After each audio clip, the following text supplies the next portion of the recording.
12টার পরে, রাত 12টার পর আমি একটা ফোন কল পেলাম আমাদের ইন্টার্ন হোস্টেল থেকে, যে একজন ইন্টার্ন, মানে যারা স্টুডেন্টশিপ শেষ হয়ে গেছে, যে ট্রেনিংশিপে আছে লাস্টে, নাম কিষান কুমার।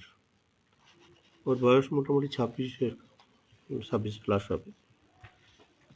বাড়ি হচ্ছে ফুলওয়ারি, বারাউনি,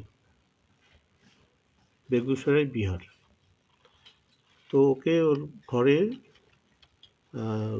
সিলিং থেকে ঝুলতে ওর কলিগ যারা তারা দেখতে পেয়েছিল আর কি। ডাকাডাকি করেছিল, সম্ভবত সাড়া দেয়নি। তো তারপরে আমাকে খবরটা জানার পরে পরে আমি দেন অ্যান্ড দেয়ার যেটা করলাম, এখানে আমাদের যে চিকিৎসকরা এখানে থাকেনি ক্যাম্পাসে, ইনক্লুডিং আমাদের এমএসভিপি, আমি তাদেরকে ফোন করলাম যে ইমিডিয়েটলি তোমরা ওখানে মুভ করো।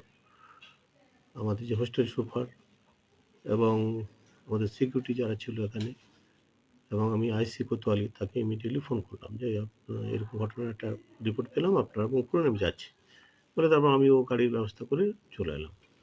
এসে ওকে তারপরে দেখলাম তখন আইসি ঢুকে গেছে, তার অনেক টিম মেম্বার ছিল। তো ওখানে সেই অবস্থায় এমনি অবস্থায় ওকে উদ্ধার করা হয়েছে, করে তাকে হাসপাতালে তারপরে পাঠানো হয়েছে, সেখানে ব্রড ডেড ডিক্লেয়ার হয়েছে। তারপরে এখন পেন্ডিং ফর পোস্টমর্টম। কাল রাত্রে বাবার সঙ্গে কথা হয়েছে, ওনারা সম্ভবত অন দ্য ওয়ে। পক্ষে ব্যক্তিগতভাবে তো প্রচণ্ড যন্ত্রণার কারণ, এই কারণে যে একটি ছেলে 4.5 বছর কমপ্লিট করলো, করে তার ইন্টার্নশিপ আর 2 মাস পরে ও সার্টিফিকেট পাবে, মানে এমবিবিএস সার্টিফিকেট।